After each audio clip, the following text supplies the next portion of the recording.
છું પૂનમ કવા અને સ્વાગત છે તમારું પૂનમ્સ ફ્લેવર કિચનમાં। આજે હું તમને બનાવતા શીખવાડીશ વઘારેલો લસણીયો રોટલો। તો મેં અહીંયા બાજરીનો એક રોટલો લઈ લીધો છે અને એને આ રીતે નાના નાના ટુકડા કરી લેવાના છે અને આને આપણે સાઈડમાં રાખી દઈશું। અહીંયા ગેસ ઉપર એક કડાઈ મૂકી દીધી છે, એમાં મેં શીંગ તેલ નાખ્યું છે 1 મોટો ચમચો અને હવે એની સાથે હું નાખું છું થોડું દેશી ઘી। शुद्ध देशी घी तमारे जो आ रोटलो छे ए एकला देशी घी में वघारवो होय चोखा घी में तो पण तमे वघारी शको छो ने घी घणाने पसंद न होय तो खाली तमारे एकला तेल में वघारवो होय तो पण करी शको छो। मैं अहींया बे मिक्स करी दीधुं छे। हवे आपणे एने थोडुं गरम थवा दईए। आपणुं तेल सरस गरम थई गयुं छे। हवे आपणे एनी अंदर राई नाखीए। अर्धी नानी चमची जेटली राई नाखवानी छे अने 5 चमची जेटलू जीरू नाखवानुं छे। वघारेलो रोटलो छे घणी रीतथी बनतो होय छे, अलग अलग रीतथी। अत्यारे आपणे देशी गामडानी स्टाइलथी बनावीए छीए लसणियो रोटलो। राई अने जीरू सरस फूटी गया छे। हवे आपणे एनी अंदर नाखीशुं 4 થી 5 मीठा લીમડાના પાન। લીમડો सरस सतळाई जाय એટલે આપણે એની અંદર નાખીશું લસણ છે। આ 10 થી 12 કળી લસણની છે, એને મેં અધકચરી જ આ રીતે વાટી લીધી છે। એકદમ પેસ્ટ નહીં કરવાની, આ રીતે છે અધકચરું રાખવાનું, જેથી આપણે જ્યારે ખાઈએ ત્યારે જે દાંત નીચે આના જે આ તમને ચંક્સ આવશે અને એ જે પ્રેસ થશે એના અંદરથી જ્યુસ ને એની જે અરોમા રિલીઝ થશે તો ખાવાની બહુ મજા આવશે। લસણની એકદમ સરસ ફ્લેવર પકડાશે। જો ન પસંદ હોય તો તમે પેસ્ટ કરી શકો છો, પણ આ રીતે બહુ જ સરસ ટેસ્ટ આપશે।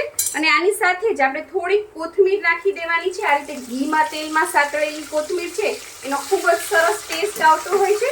લસણ થોડુંક આવી રીતે સતળાય, એકદમ લાલ નહીં કરી દેવાનું, થોડુંક સતળાય એટલે આપણે એની અંદર નાખીશું દહીં। અહીંયા મેં 1 મોટો ચમચો ભરીને દહીં નાખ્યું છે। તમારી પાસે દહીં ન હોય તો તમે ઘાટી છાશ પણ લઈ શકો છો। અને આ રીતે તમારે એને દહીંની અંદર આપણે મિક્સ કરી દઈશું। અને હવે સાથે સાથે એની અંદર આપણે હિંગ નાખી દઈશું, થોડીક ચપટી હળદર નાખી દઈશું, અડધી નાની ચમચી જેટલી। ત્યારબાદ આપણે એની અંદર નાખીશું ધાણા જીરું પાવડર 1 ચમચી ભરીને નાખવાનો છે, લાલ મરચું પાવડર મેં અહીંયા 2 નાની ચમચી નાખ્યું છે, તમારી રીતે તમે નાખી શકો છો।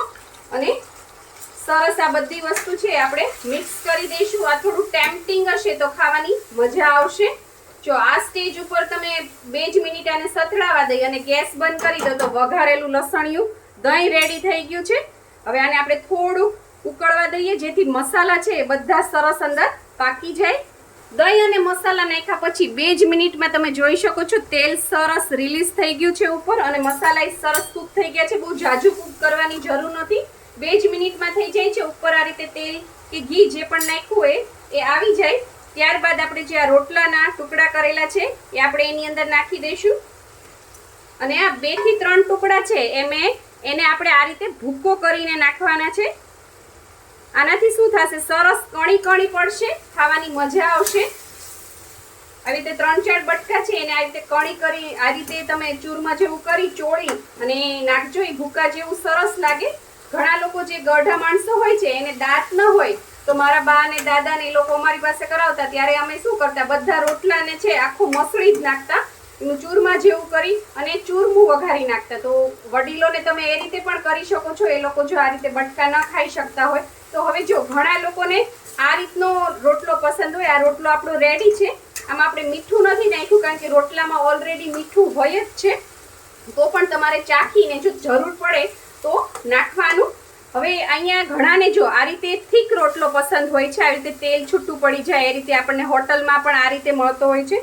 અને ઘણાને જો થોડોક રસ તો પસંદ હોય છે, થોડી ગ્રેવી વાળો તો થોડું ઘૂંટડું તમારે પાણી નાખી દો તમે તો પણ સરસ લાગશે। સરસ જો આ રીતે ગ્રેવી વાળો થશે, રોટલો સરસ અંદર પલળી જશે અને તેલ છે એ પણ સરસ રિલીઝ થશે, ઉપર આવી જશે। સેજ તમે પાણી નાખો એટલે એકદમ કંઈ આપણે રસાવાળો નથી કરી દેવાનું, પણ થોડુંક આ રીતે નાખી દેવાનું। જો તમે આ રીતે દહીં નાખ્યું હોય તો નાખવાનું, છાશ નાખ્યું હશે તો ઓલરેડી થોડું ગ્રેવી વાળું હશે, તમારે કેવું પસંદ છે તમને એ રીતે તમારે નાખવાનો। જો રોટલો નાખ્યા પછી 2 જ મિનિટમાં તેલ આ રીતે ઉપર આવી જશે એટલે આપણો રોટલો છે એ તૈયાર થઈ ગયો છે। હવે આપણે એની ઉપર કોથમીર નાખી દઈએ અને તમે આ જ રીતે ગરમા ગરમ સર્વ કરી દો। અને જો વધારે તમને પસંદ હોય તો ઉપર છે એ થોડુંક તમારે ફરીથી તમારે દેશી ઘી નાખવું હોય તો પણ નાખી શકો છો. આમાં જરૂર નથી, ઓલરેડી જ આપણે નાખેલું છે. ખૂબ સરસ લાગી રહ્યું છે, તમે જોઈ શકો છો. ગેસની ફ્લેમ બંધ કરી દઉં છું. આપણો વઘારેલો લસણીયો રોટલો રેડી છે. જો તમને મારી આ રેસીપી પસંદ આવી હોય તો લાઇક, શેર, કોમેન્ટ કરો. પ્લીઝ મારી ચેનલને સબસ્ક્રાઇબ કરો અને હા, બેલ આઇકન દબાવવાનું ના ભૂલશો, જેથી આવી જ સરસ મજાની વાનગીઓ તમારા સુધી પહોંચતી રહે. Thank you. આવજો.